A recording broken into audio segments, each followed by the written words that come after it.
Welcome to Winterwear Designs. My name is Suzanne Winter, and today we're going to take a look at attaching a collar stand for a collared shirt or blouse or dress or whatever pattern you might be making. I already have constructed the main bodice. I'm working with just a partial bodice here to demonstrate. You would normally have the full length of the bodice and the final point of the armscye underneath this.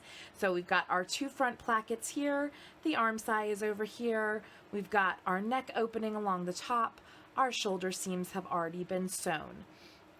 So that is all ready to go. And then here, we have our collar stand. I've already sewn the two pieces of the collar stand together.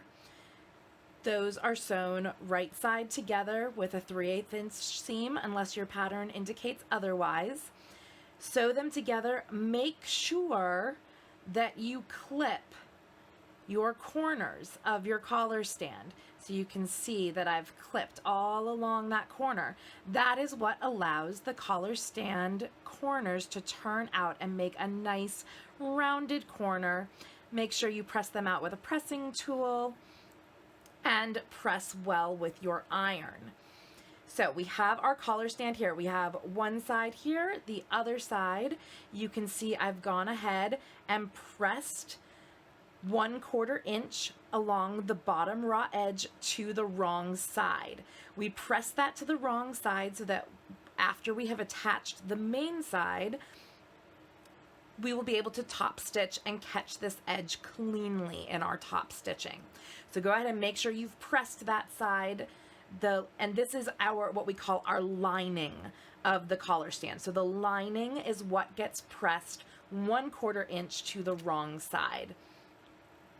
Now take your main collar stand, that is the one that is not folded to the wrong side, and you are going to take the point where your stitching is along your seam allowance and match that with the edge of your before we pin the rest of this, and actually before we pin that at all, we're going to want to make sure we mark the center of our collar stand.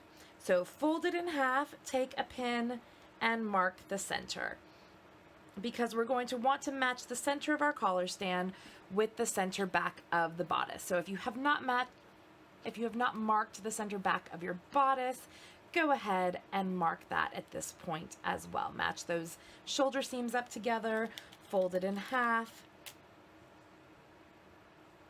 and place a pin to mark the center. You can also use a disappearing ink marking tool, a tailor's chalk, anything you want to mark where the center back is and where the center back of your collar stand is. We want those markings so that we can match those two markings in this next step.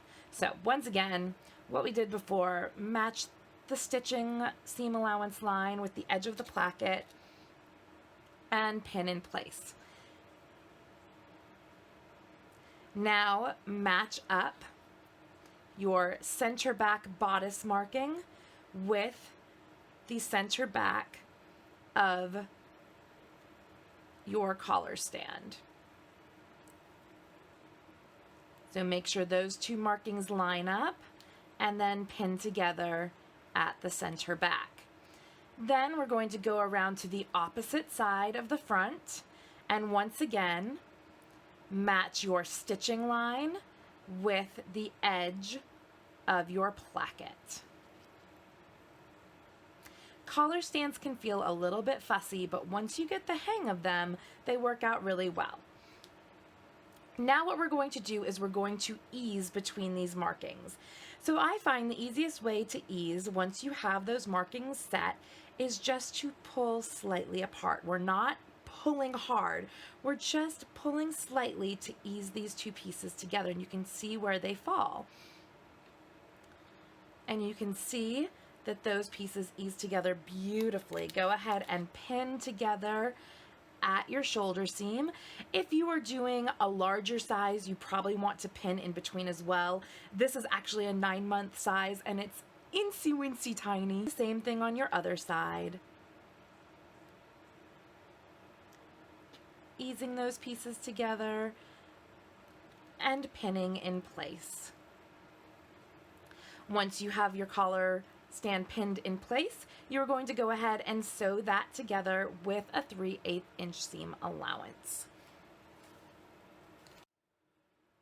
Once you have sewn on your collar stand, you're going to want to make sure to press your seam allowance up away from your bodice and to the wrong side of your collar stand. So make sure all of that seam allowance is going up. That's going to all be hidden inside the collar stand. And then from the right side, you can see we have our collar stand, our placket, and this nice finished edge here where our collar stand curves around and then comes down. If you're finding that in turning your collar stand, it is slightly short, it means that your seam allowance got lined up slightly on the inside of your placket. You can pick out a few inches of stitches, ease that out slightly further, and reattach so that it comes right to the edge of it. From the wrong side, you can see that that 1/4 inch is folded up to the wrong side of our collar stand and that everything lays here. Now, right where my finger is right here, there's a bit of bulk there. You can go in with your trimming scissors. You can trim out some of that excess fabric bulk. You can also, if you would like, use a hammer, take out some frustrations and pound that down if you'd like. But either way, there always does end up being a little bit of a thickness to that point of the seam. If you are doing a button and buttonhole on your collar stand, please trim out some of that excess fabric because your machines will definitely not like going over that to do a buttonhole. And there you have it. To finish off your collar stand, from the right side, right in the seam between the collar stand and your bodice, that is called stitching in the ditch, and it will catch this nice clean folded edge on the wrong side. You can also do a final optional top stitching all the way around the top edge of your collar stand as well. That is optional to you. If you're doing a collar stand with a collar attached, then you'll obviously also have a full collar that folds over that would have already been attached into your collar stand. But there you have it. That is how to attach a collar stand to a button-up or placket shirt. Sewing tutorial, and have a wonderful sewing day.